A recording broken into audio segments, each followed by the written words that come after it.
નમસ્કાર મિત્રો, હું છું ડૉક્ટર મહિપત, હરિકૃષ્ણ ક્લિનિક ઢસા. આજે આપણે આવ્યા છીએ મોટા સખપર ગામે ફૂલીબેનના ઘરે. ફૂલીબેન અને એમના દીકરી બંને જણા ઘરમાં રહે છે. એમના આગળ પાછળ કોઈ જ નથી. બા પોતાનું ગુજરાન ચલાવવા માટે છૂટક મજૂરી કરે છે. એમના દીકરીની પણ માનસિક સ્થિતિ ખરાબ છે. તો ચાલો મિત્રો જોઈએ લોકો કઈ રીતે પોતાની આજીવિકા ચલાવે છે, પોતાનું ગુજરાન કઈ રીતે ચલાવે છે અને કઈ પરિસ્થિતિમાં લોકો રહેતા હોય છે. આજના દિવસે આપણને ખાસ રેફરન્સ મોજીલાભાઈ અને મુન્નાભાઈ તરફથી મળ્યો હતો. તો અમારા વિડીયોમાં છેક સુધી બન્યા રહેજો. જો તમને અમારું કાર્ય ગમે તો અમારા વિડીયોને લાઇક કરો, શેર કરો અને અમારી ચેનલને સબસ્ક્રાઈબ કરો. ચાલો મિત્રો જોઈએ લોકો કઈ રીતે રહે છે.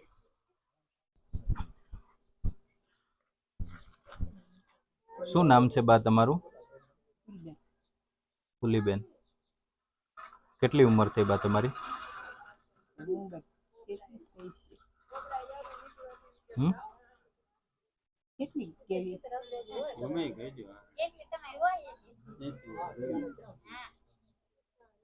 બરાબર છે. ઘરમાં બા કોણ કોણ રહો છો? આ તમારા દીકરી છે. એમને બા શું તકલીફ છે? બરાબર છે. તે એમનું કોઈ કામ કેવું કઈ કરી શકે કે નહીં કરી શકે? કાંઈ નહીં, બધું ખાટલે ને ખાટલે નવારવાનું, ઢોરાવાનું, ખવડાવવાનું, ખાટલે બધું કરવાનું છે. ઊભું રહીને થવાતું નથી. અડધું ખોટું છે. આ ખાસો, આ બીજું ખોટું. બરાબર છે. એટલે આ 20 વર્ષની દીકરી આ ખાટલામાં જ છે. બરાબર. એટલે બધું ધોવા બેસવાનું આમના બેહાડીને ખાટલે ને ખાટલે. ઘરમાં બંને મા દીકરી જ રહો છો? બરાબર. દીકરા ને દીકરો છે અહીંયા પડખે. બરાબર. કઈ નહીં બા, મારું નામ છે ડૉક્ટર મહિપત, હરિકૃષ્ણ ક્લિનિક ઢસાથી હું આવું છું. અમને આજે રેફરન્સ મળ્યો હતો એ આપણે ભીમડાદ ગામના જે મોજીલાભાઈ છે એમણે કીધું હતું, અને તમારા ગામમાંથી જે મુન્નાભાઈ છે એમણે અમને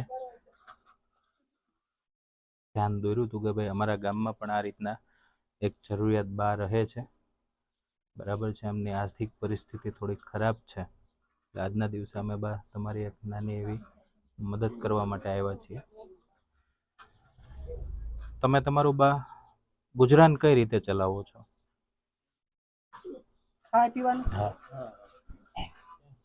પીવાનું તો હળદરમાં દીકરી છે ને એ દાણા દઈ જાય. બરાબર છે. દાણા હમણાં કટું નાખી દે છે.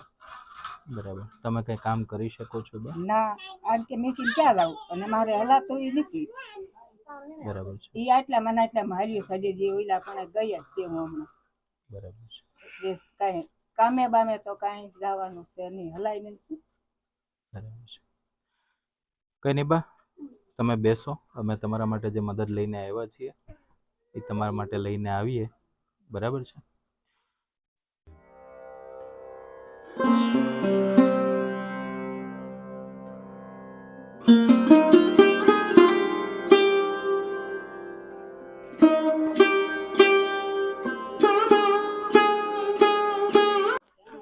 આજના દિવસે આજે અમારાથી બા બનતી મદદ છે એ અમે તમને કરીએ છીએ. આજના દિવસે આજે મદદ આવી છે એ શૈલેષભાઈ પટેલ મહેસાણાથી તમને મોકલાવી છે બા. હું તો એક નિમિત્ત છું. તમારી જેમ જે જરૂરિયાતમંદ લોકો હોય એમની સુધી અમે પહોંચવાનું કામ કરતા હોઈએ છીએ, અને અમને એવા આશીર્વાદ આપો. તમારી જેમ જે બા બિરાદર લોકો હોય એમની અમે વધારેમાં વધારે સેવા કરી શકીએ અને એમના સુધી પહોંચી શકીએ. બરાબર મિત્રો, આજે આપણે આવ્યા છીએ મોટા સખપર ગામે ફૂલીબેનના ઘરે.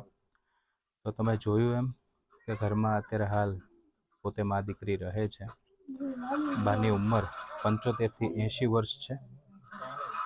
એમના દીકરી જે છે એમને ભૂતકાળમાં મગજનો આંચકો આવવાથી એમની માનસિક સ્થિતિ થોડી ખરાબ થયેલી છે. આજીવિકા માટે કોઈ સાધન નથી અને બા પોતે કામ કરી શકે તેવી કોઈ કન્ડિશનમાં નથી. તો સોશિયલ મીડિયા વતી મિત્રો તમને એક નમ્ર વિનંતી કરું છું કે તમારા પરિવારમાં, તમારા આજુબાજુમાં કે તમારા વિસ્તારમાં જો કોઈ આવા લોકો રહેતા હોય તો એમની મદદ કરો અને આગળ આવો. ચાલો બા, આજના દિવસે અમે રજા લઈએ, મળીએ, આવજો.